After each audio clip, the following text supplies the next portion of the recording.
Hello there. This is actually the first time I'm doing this, but I decided that this would be a really great video for anyone who wants to learn, who is just interested how I'm working.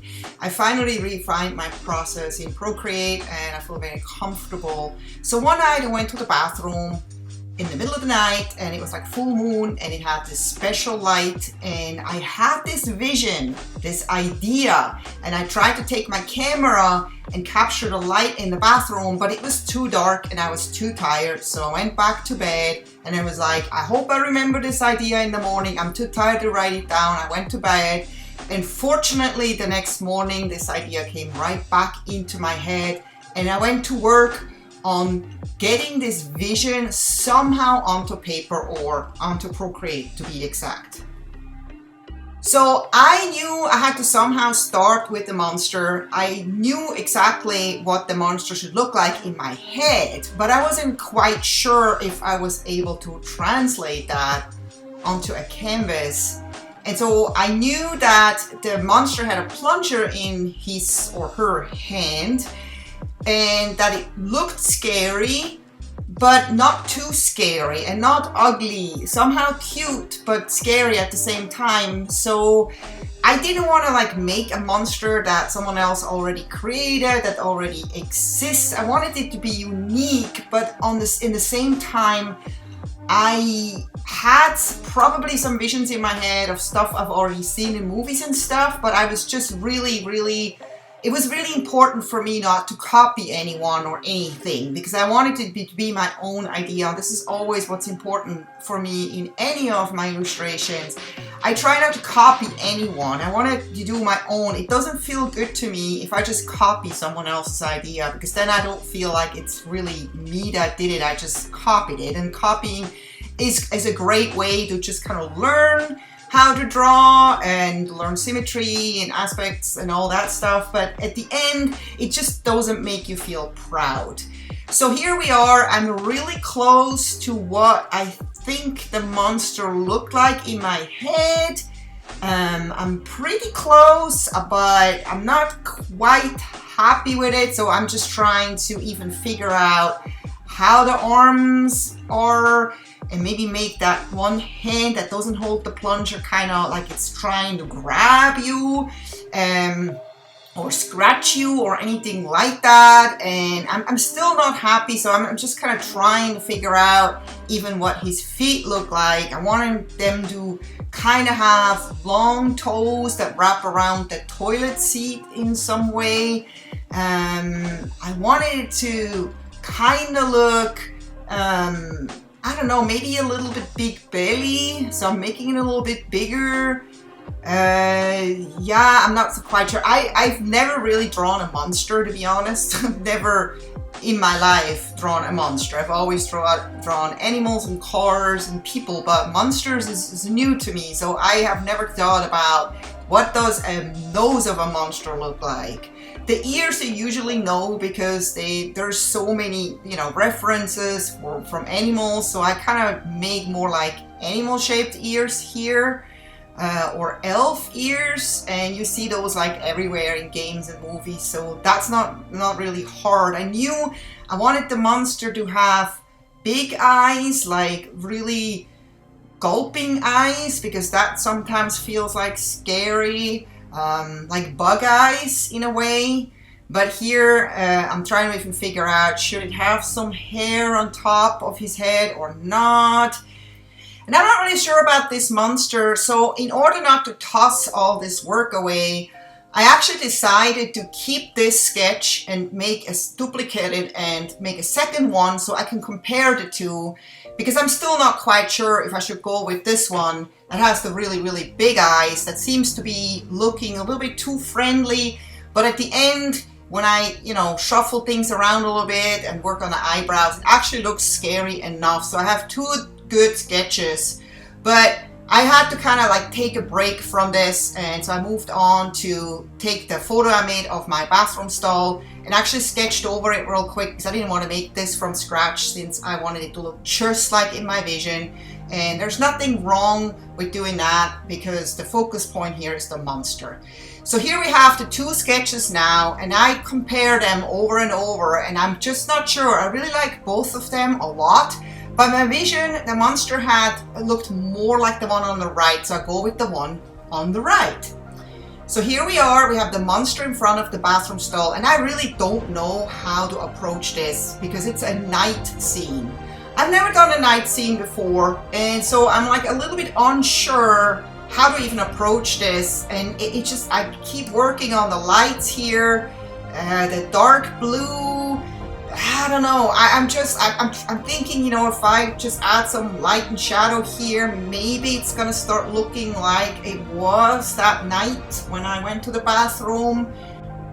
And as much as I doodle around here, I'm just not feeling it. I'm not confident that this is gonna actually become something.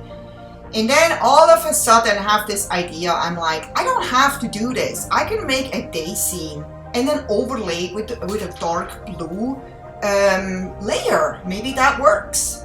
I have no idea if that's actually going to work, but I know this somehow I have to try it. This will be like a good way to find out how I'm going to make future night scenes. So I'm going ahead and I'm just choosing like a greenish tone.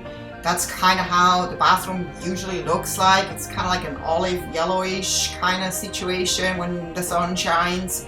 I make it a little darker. In overall, all the hues are a little darker.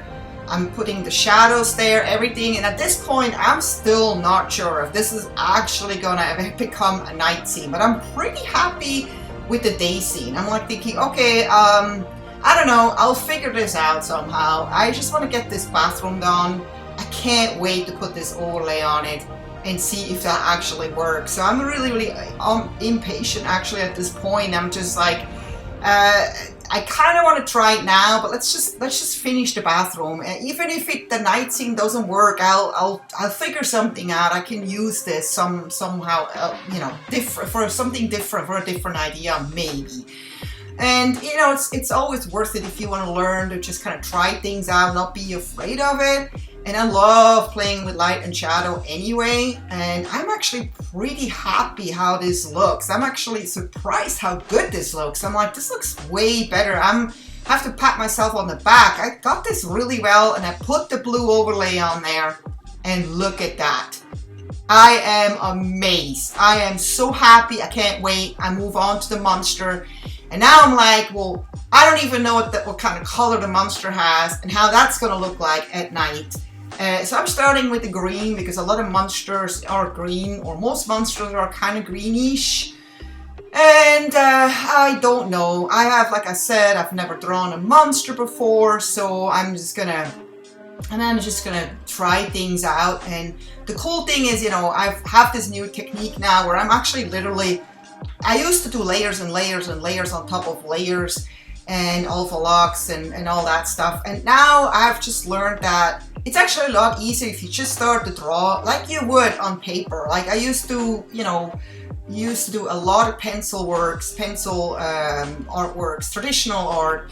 And so I know, you know, a little bit about this, and I was always afraid to do this digitally because I'm more like an illustrator, like a vector art designer, where you do a lot of layers and you can move all the vectors around on top of each other, and it's never a problem. But in traditional art, you know, once you move two things on top of each other, you can not move them individually.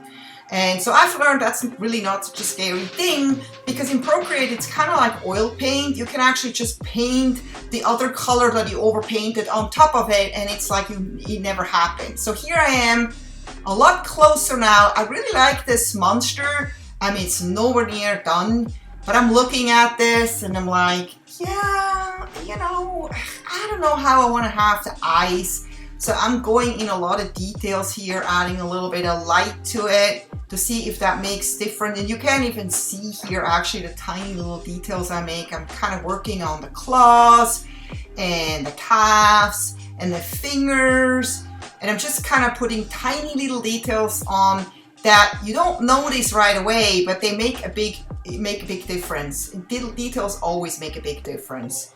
So I am getting closer and closer But I'm still not sure about the eyes. I have no idea how you make monster eyes. All I know is that I want them to be froggy, bulgy, scary big, and you know, so I'm adding a lot more details. I'm adding more details to the toes. I spent a lot of time here adding details to the toes, and then I decide that I have to have some other color in there. And I'm playing around because I was like, it's just too green. I don't want this whole picture to be just green and blue. It needs some kind of warmth in there somehow. I don't know why I decided that, but it just somehow told me I need to have this monster doesn't have to be all greenish. It can be kind of dirty brownish. You know, I don't know where this monster's coming from the sewers, so it's definitely not clean. And I'm pretty happy at this point with the color. I don't want to change it anymore, but now I have to move on to the eyes. How am I going to do them? I first thought about cat eyes, but then I was like, no, I don't want it to look lizardy. It just has to more look like an elf or a troll. A troll is probably better. So I make the teeth, I make the mouth darker, and so then I move on to the plunger. That's actually super easy. You know, that's probably the most easy thing that I drew in this whole drawing, in this whole illustration. Just gonna make it all the right shade of it. Then I realize that I should probably make some light here on the wall, and I really love how that turned out. And then I go back to the monster and I'm like thinking, okay, I don't know, it needs something. It's kind of disappearing in the background. I definitely need to add something to make it more pop. And so I play a little bit with adding more lights to limbs and the head to kind of make it stand out from the background more. But I don't want to add too much because I wanted it to look realistic. But whenever an object is lit from the back, you actually see that you get that shine around the whole body, and that's what I'm trying to achieve without overdoing it here. And then I realized that the teeth are too bright, so I darkened them. I just put an overlay on it. And now the teeth kind of look a lot better when you compare them from before and after. So I'm still working on that overlay here at this point. I know that that's the right thing. I just want to get it right, not too dark, not too light, but I think that looks pretty good. And so then I see, oh, we have some kind of layers I have to fix here because the shadow actually needs to be moved on with the monster. And then I also kind of play around with the size of the monster. I don't know, I really wanted it to be the main focus. So I don't want it to be too small, but I also want it to be too big. So I'm just kind of playing around with the light here a little bit more. And I know there's a little error up on top. I have like a white spot here on the plunger, but I will fix that sooner than later. But right now I'm literally just kind of trying to figure out how can I make this thing pop more. So I keep working on the lights and the shadows a little bit more, and I'm also fixing that white spot I had on top there. And I think, okay, I'm ready to post this. This is all done. And then I look at the blinds at the window and I'm like, wait, they don't look finished. They look like, not like the rest of the whole picture. They look really blah. So I know I have to add some light and shadow effect on there as well. So I am adding a lighter shadow on top of each of the blind elements and some darkness that comes from the right, and by using the add filter. And then I kind of just play around with the position of it, and then I'm pretty happy. I think at this point this image really looks finished, and I would say yes. And so I decide to call it quits here. I hope you liked this video, and I hope this helped you if you try to figure out how to get better in Procreate, or if you just want to know how someone else works, because everyone works a little bit different. Okay, signing off. Bye.